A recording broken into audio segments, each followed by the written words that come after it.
me wanna holler, go away. I need more peace and hope and love. Where do I find it in this crazy old world? I need strategies, strategies for living radio. Your dose of radio rehab. Strategies for living radio.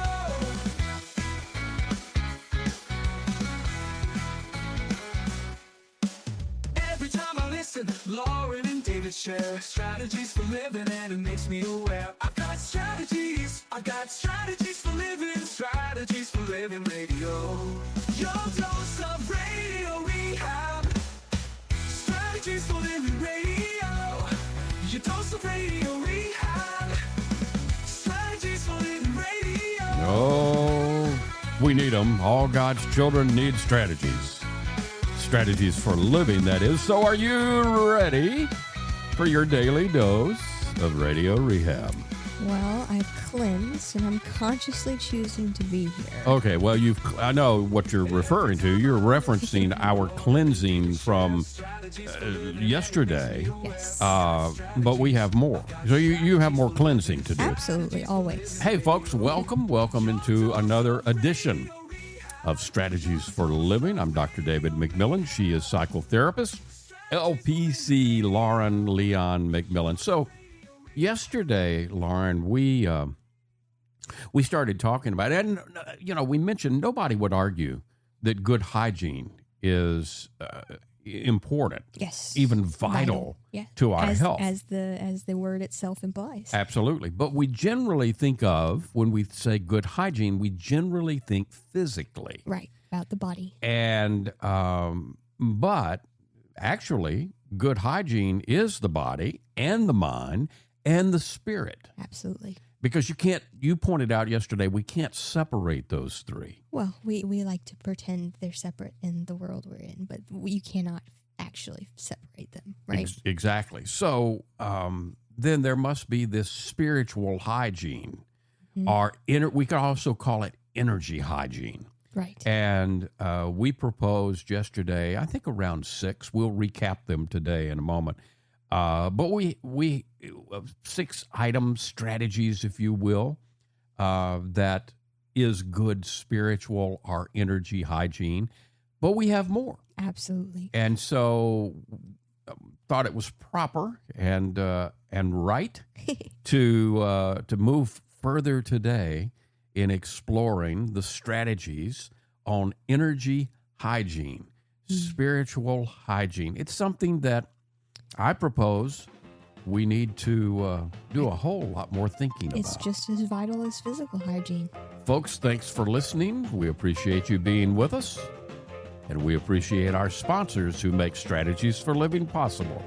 The Robinson Film Center, Azalea Cleaners, Pintail Roofing, the Balanced Life Wellness Center, Fertitta's Delicatessen, home of that Muffy, SRT Sales Training, Uprising, Addiction Center, and Mira Direct Primary Care. Back in a moment, we're continuing with energy hygiene today on Strategies for Living.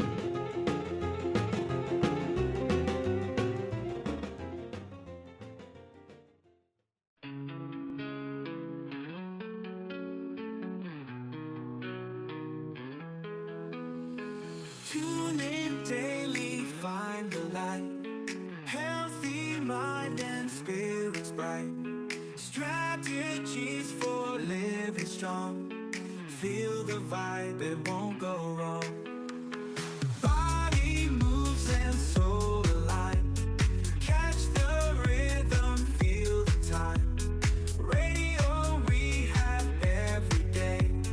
Chase those clouds of gray away. Your daily dose of radio rehab. Lift you up when skies seem drab.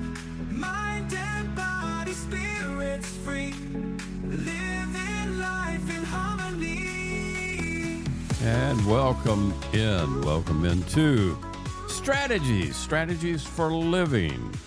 Lauren Leon McMillian, David McMillian, talking today about something that we don't hear a lot about.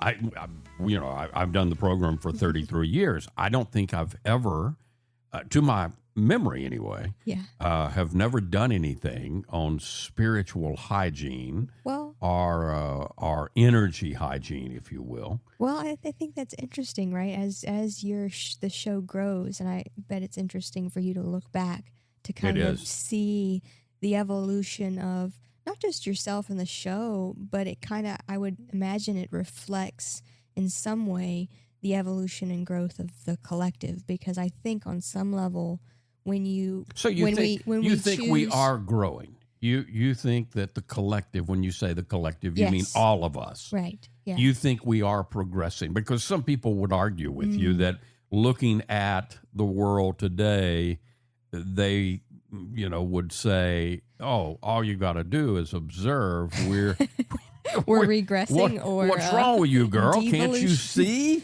Devolving. Yeah. No, I think we really are evolving and growing, and here's why. Sometimes you have to tear things down to build them back up. That's it. And I see this all the time in the therapy room, right?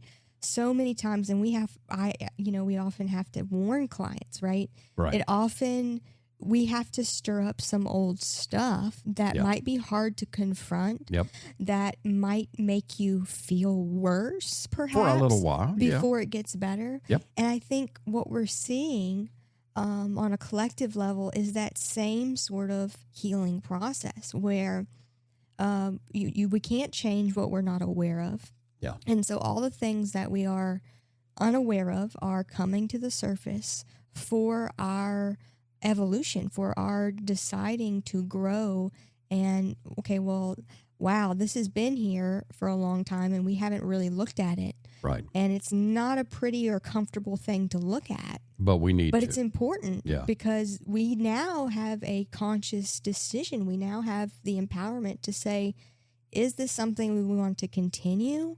And if not, how do we change it? Or how do we evolve and grow? How do we bring this into wholeness with what we're becoming? I.e., the importance then of putting spiritual hygiene or energy hygiene Yes. in front of all of us and our conscious awareness, because you can't change, as you've said, I'm paraphrasing what you said, Yeah. can't change what you don't acknowledge. Right.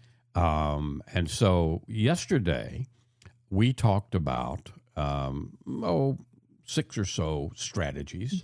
The first one was honor your body as the living scripture of your spirit. Treat yourself as a sacred vessel. In some churches, the Catholic Church, the Episcopal Church, they have something called a tabernacle. Right? Yes. A tabernacle is a place that consecrated hosts are stored. Right. And because to Catholics and Episcopalians and probably some other Christian faiths, once that bread is blessed and are consecrated, then it becomes something different and holy and changed. And so, but I think on whatever level that you see that, it's a reminder, hopefully, that we are all part of the body of, if you're a Christian, Christ, or Right. Christ consciousness, Our God. or all that is. We Yeah. are all connected, and so therefore it becomes even more important and valuable to say, wow, if even if you look at it as I'm a cell in the whole body of this moving, living entity that we call the universe or God or the ethereal, whatever you claim that to be,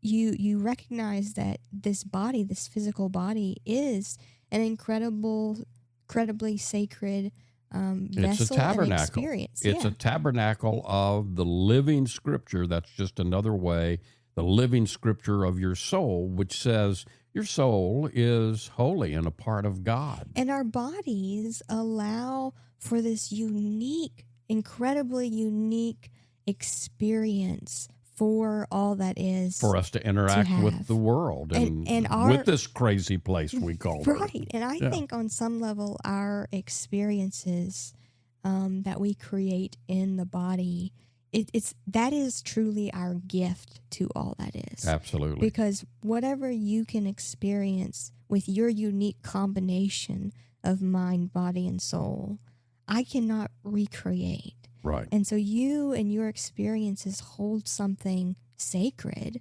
for all that is to experience the rest of all that is in a unique facet. Yeah. Number 2 is do not abandon your inner voice in the name of harmony. Trust resonance or the lack of it, because that's going to be a messenger to you. Learning to tune into that. Absolutely. Number 3, we talked about let nothing enter your field without your conscious invitation. Let nothing enter your field without your conscious invitation. And man, this one we asterisked, I think, if I'm remembering correctly, because we allow so much to enter in and be part of us without being conscious of it. And even sometimes without the awareness that we can and we do have the power to invite it in. I think we use the example of, well, you know, if you've got a family member like Uncle Ed, who is just going to cause havoc at every, family gathering. Well, you're not going to stop going to family gatherings, but you can learn how to detach in a healthy, loving way if you from Uncle Ed. stop going to family gatherings just because of Uncle Ed, you're giving your power away. And you're giving your power away to old Uncle Ed, who does not deserve that. Number 4, cleanse and protect your field of attention. Cleanse and protect your field of attention. Number 5, don't try to earn love. Learn how to embody it. Oh, man. Yeah. That's a lifelong. It is. And last, we talked about speak with care as your words shape reality. And we talked about Don Miguel Ruiz and the 4 agreements. One of the agreements is be impeccable with your word. Right. And we often think about word as being the words we say outwardly, right? But it's also the words that we say internally. Yeah. And it's interesting because I think almost many I obviously don't know all of them, but many religious scripture notes the world as beginning with the word or the sound. Okay. Right? Yeah. Some variation of word or sound. Right. And I think that hints at what this is, the power of, yes, our words, but our words are made up of sound and vibration. Absolutely. Right? Absolutely. That's what language is. Yeah. All right. So that's what we talked. Those 6 are what we talked about yesterday. Let's introduce a new one. Okay. Refuse to digest what numbs your soul. Ooh. In food, media, or people. You are what you energetically let into your body, heart, and mind. All right, I'm going to say that again, and then we're going to take it apart. Okay. Refuse to digest what numbs your soul in food, media, or people. You are what you energetically let into your body, heart, and mind. You are what you eat on all levels, right? Whatever you consume becomes a part of your field, your energy, and who you are. And we often think about consumption and consuming, and we relate it, to eating, and that's a part of it. Asterisk, by the way, that's something we really should be looking at right now. Absolutely. What is in our food? Where does our food come from? And what quality is the food? And how are we treating our food? And how are we feeling while we consume the food? All of those things are important around actual physical consumption in terms of what we put into our bodies. Yeah, somebody puts a plate of chicken in front of me. I'm likely to just consume that chicken without thinking where'd the chicken? that that chicken gave its life. And how did it give its life? It gave its creative force to feed me. Yeah. And no, I don't have any control over what they did and how the chicken lost its life. Yeah. But, it's good to be aware of that. But what I can do You can honor that. is I can honor and be thankful. I can have gratitude that for the chicken, for the people who raised the chicken. Yeah. And for anybody even that processed the chicken, All even the if I hands don't that came into contact. even along if the I way. don't agree with what happened. But the gratitude, the thankfulness is a methodology of cleansing. Sure. And so that, we've demonstrated this through kinesiology. We were working with the deacons several years ago, Catholic deacons, and we demonstrated to them the power of saying grace Blessing over the a food. meal. Yeah. Because one went weak all of a sudden, just weak to 5 pounds of sugar in front of his abdomen. And then we, without him knowing it, we asked all the deacons to bless that sugar. Right. And they did. And then, lo and behold, he was strong to the sugar. It was quite a demonstration. We're talking today about spiritual hygiene, energy hygiene, something we don't talk enough about, something we don't think enough about. And we're doing that today on Strategies for Living. More to come. Stay here.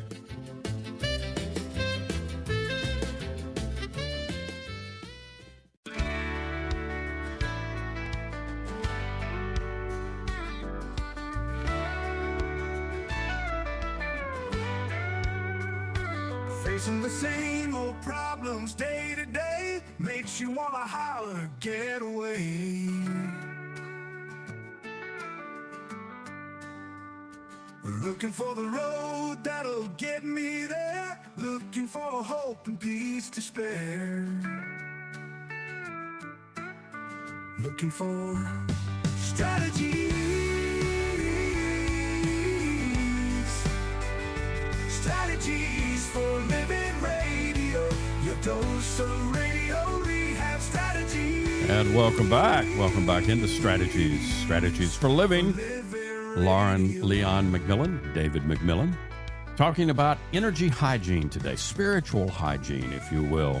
And we just introduced another one, refuse to digest what numbs your soul. I want to, before we move on. I figured that. You figured that? I knew figured was that. coming. Yeah, I knew it was coming. I mean, we touched on the physical, which is important, but what we're talking about mainly is spiritual energetic hygiene, right? Right. And so to remember that not all consumption comes through the mouth. So to just pay attention to Be aware. And then pay attention. Yeah. Of how things You're going to make it better just by being aware of it. Pay attention to how things make you feel, right? Right. And keep in mind too that just like with food, the same is true for the other things we ingest in terms of media, people, and interactions. Comfort and nourishment are not always the same. Right. Something can feel comfortable but not be nourishing to the body, mind, or soul, right? And so it's important to build that discernment into your life. Yeah.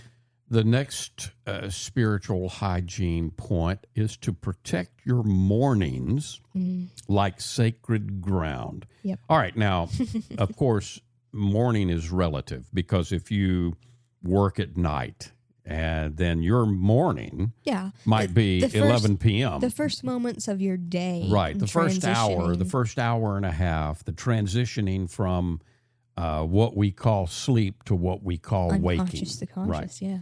And so protect your mornings like sacred ground because it is sacred ground. It is. And it sets the tone for the rest of your day.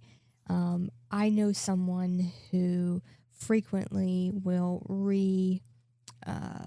reconnect with this, and she calls it 40 days of devotion. And so, if she finds herself losing the sacred morning time, Right. she will actively engage in 40 days of devotion, where she devotes 40 days of each of her morning, an hour or so, to herself, whether that looks like prayer or being with yourself, journaling, Right.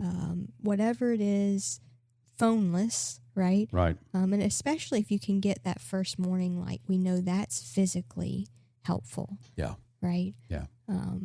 But so if you can do that, I personally can say how that changed my life. Absolutely. And I you mean- you have a practice where after you get your coffee or Matcha.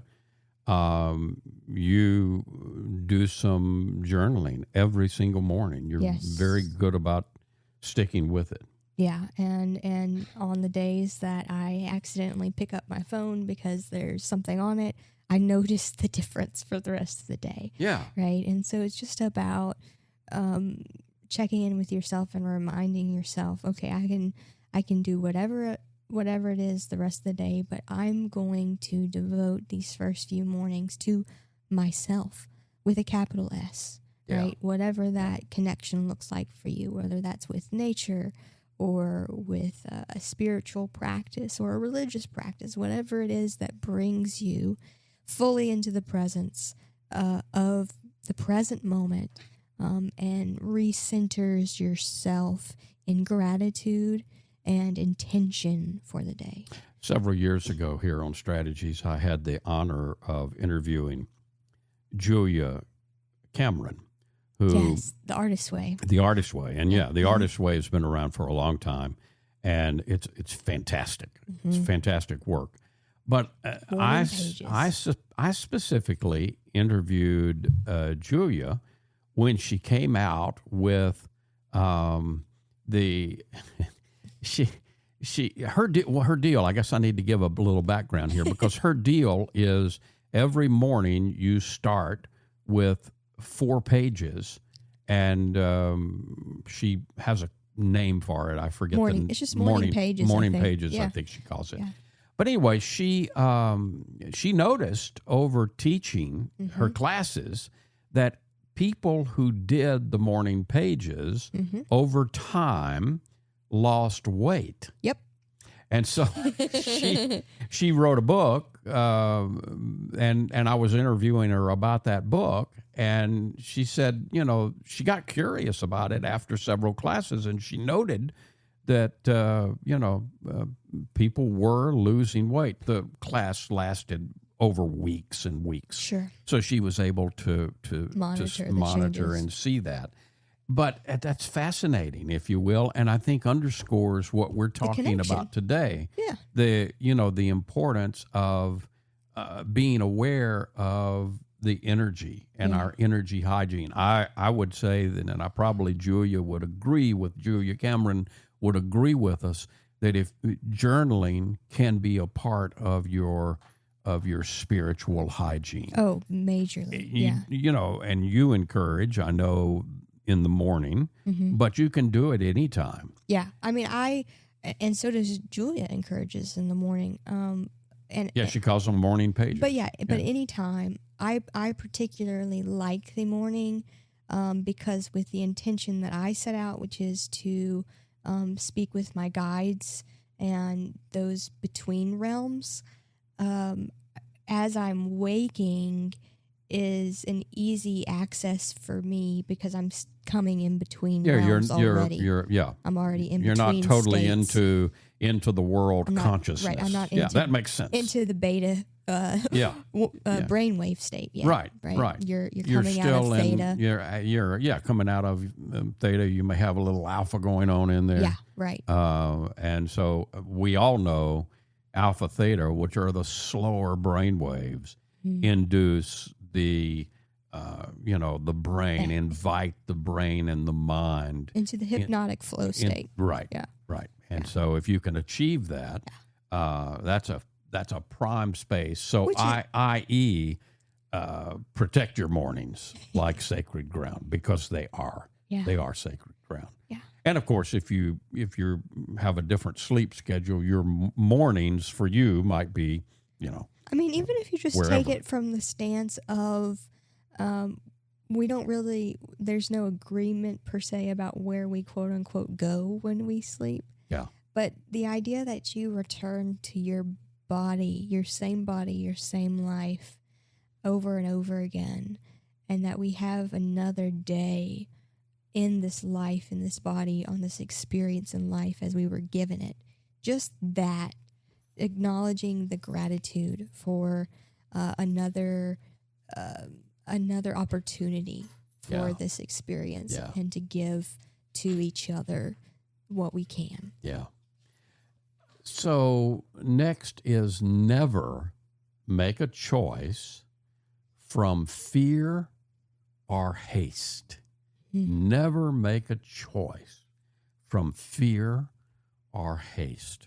Yes. Now, how many choices have I made over my lifetime from either I got to hurry the frick up, or I'm afraid if I don't make a choice here, something terrible's going to happen. Yeah, so many times, right? Yeah. I think we can all say that.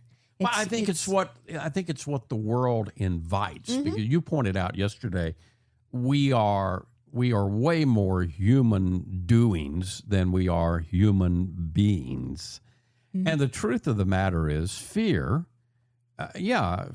real, but we've created it. We make it and we preserve it. Yeah. And therefore, if we can tune in and again, begin by, you don't have to be radical at first, but begin by the awareness of the fears there, and I'm making it, then I can begin to, if I want to, build some fences around that. Eventually, when I get it fenced in, I might want to shoo it on out. The fear, you mean? Yeah, the fear. Yeah. The way I can kind of think about it, right, from what you're sharing, is the idea that fear is human-made, right? Because the ultimate fear, really what we're at the bottom of it, is death. Yeah, right? that is our ultimate We're fear. going to run out of time, and the body will die. Yep. So what that and tells me... that's true. That's going to happen. Right. And so what that tells me is that any time that I am in fear, that is not coming from my soul. It's coming from my body self. Right, from the ego, Yeah. from the ego mind who is trying to protect the body. Right. And so if we can remember, that's why this is spiritual hygiene, right? And so, because the soul's not afraid of dying, it continues on. Absolutely. I mean, energy doesn't, it cannot be created or destroyed. It only changes It changes, form. And so the fear is coming from the human body ego. And if I can recognize that, I can shift to, okay, that's coming from the ego body mind. What does my soul have to say about this? Yeah. And it's difficult in today's world because you're right. We encourage urgency. You got to get it done. You got to produce. You got to do it. You got to produce, and you got to do it now. But, and we all at some level, it's very enticing to buy into that. But how many times do the best ideas and clarity come, like when we're in the shower or when we're on a walk? Einstein said, and of course, right before we go to sleep. Yeah, right? Einstein said his greatest revealings were when he was in a, I forget his exact words, but basically... he was about to fall asleep in daydreaming. In daydreaming, right. Yeah, he was in daydreaming mode. Right. And so, again, back to what you said, he was inducing and into that alpha, flow, theta, state. Almost hypnotic flow. Yeah. And we can all do that. We might not all find the theory of relativity, but who knows? But our soul speaks to us in silence when we're able to pause. Absolutely. Talking about spiritual hygiene today, energy hygiene, if you will. Talking about it on strategies for living. And we've got more, so stay with us. We'll be right back.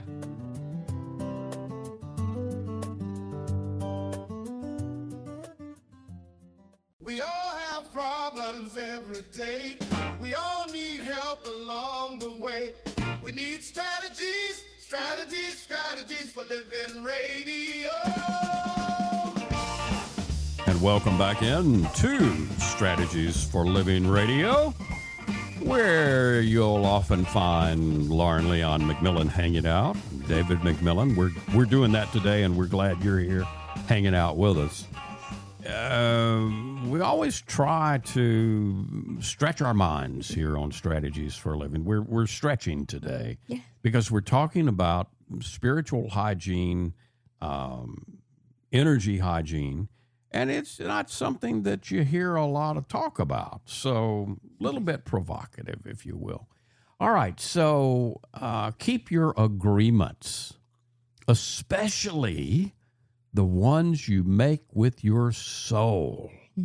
Wow. Okay, keep your agreements, especially the ones you make with your soul. Now, this may take a little work. And so, again, this is the provocative part of this. If you've never thought about that you have agreements with your soul, and you've never stopped to think in that way, and a lot of us probably haven't, then that needs some attention, some focusing, and even work on your part to reveal it. Well, David, how do I do that? Well, it's not just one way. You've already mentioned journaling as one way. Absolutely. Psychotherapy, life coaching is a way. Workshops are a way. There's a wonderful TV channel called Gaia. Yeah, it's a channel. It's a network. And so they have all kinds of shows and presentations and over a lot of different things that probably any of us can find some to tune into. Then, I mean, just if you're hanging out with Netflix or Amazon Prime, there's all kinds of stuff. Mind-expanding things coming to mainstream. There really are. But I could bring this one bring this one down to a very simple layman way of understanding this as well. Okay. And bringing it down to us little people, huh? Well, down to the physical, less spiritual, but it is founded in the spiritual truth. And it's just about self-trust, right? And that self-trust is built on keeping promises to yourself. And that could be as simple as adhering to a bedtime. Right.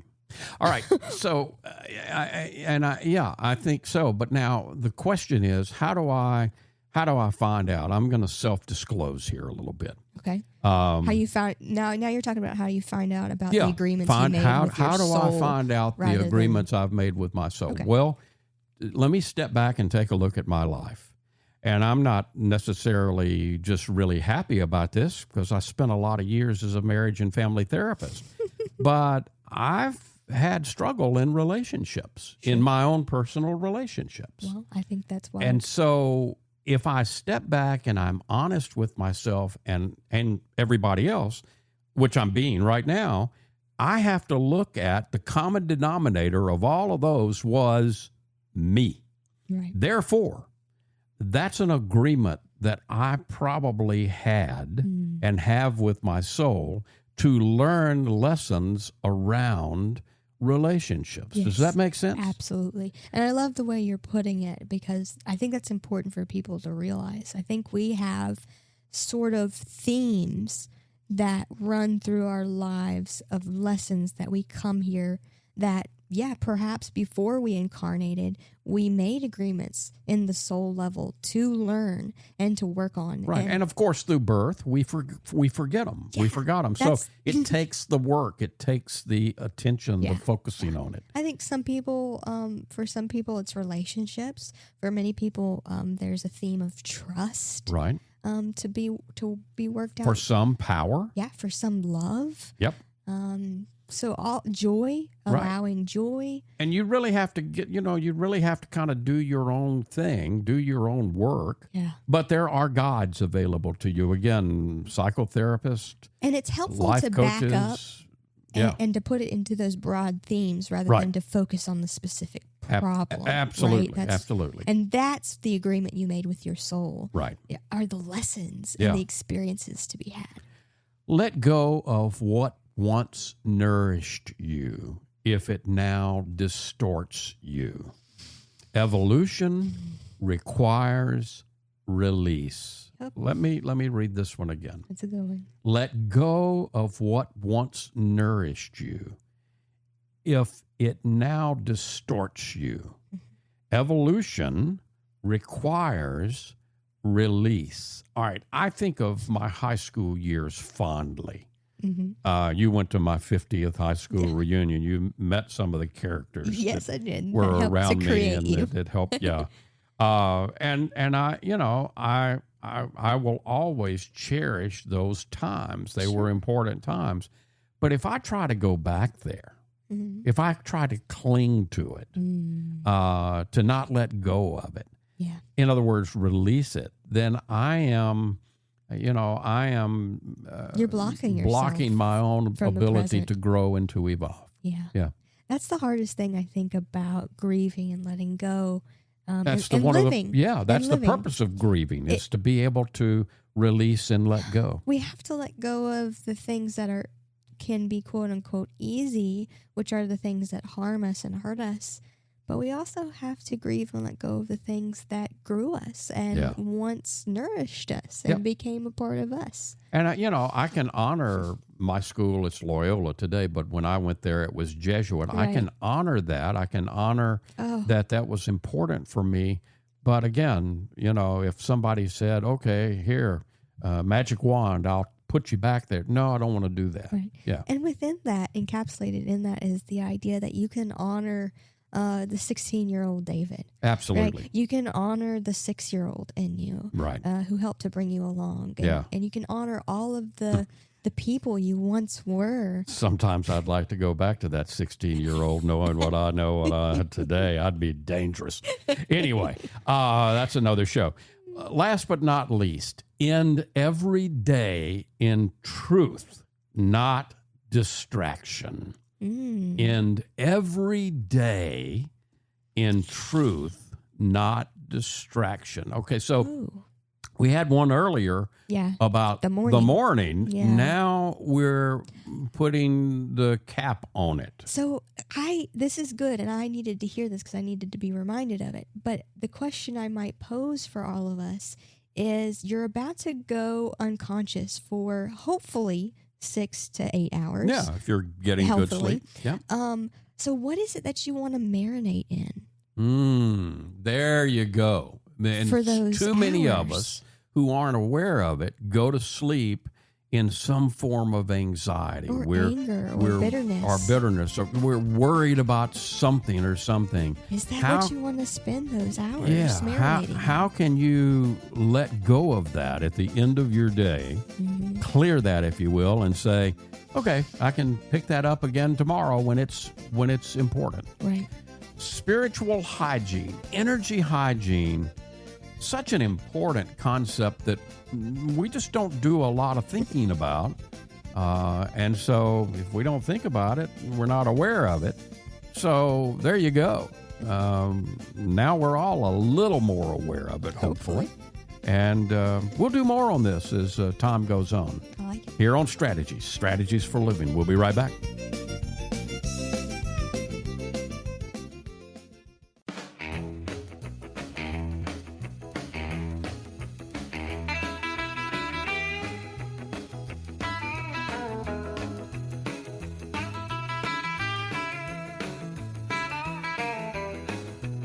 And welcome back. Welcome back into Strategies for Living. Lauren Leon McMillian, David McMillian, excuse me. I'm over here too focused on getting back into my 16-year-old self with the knowledge I've got today and how dangerous I would be.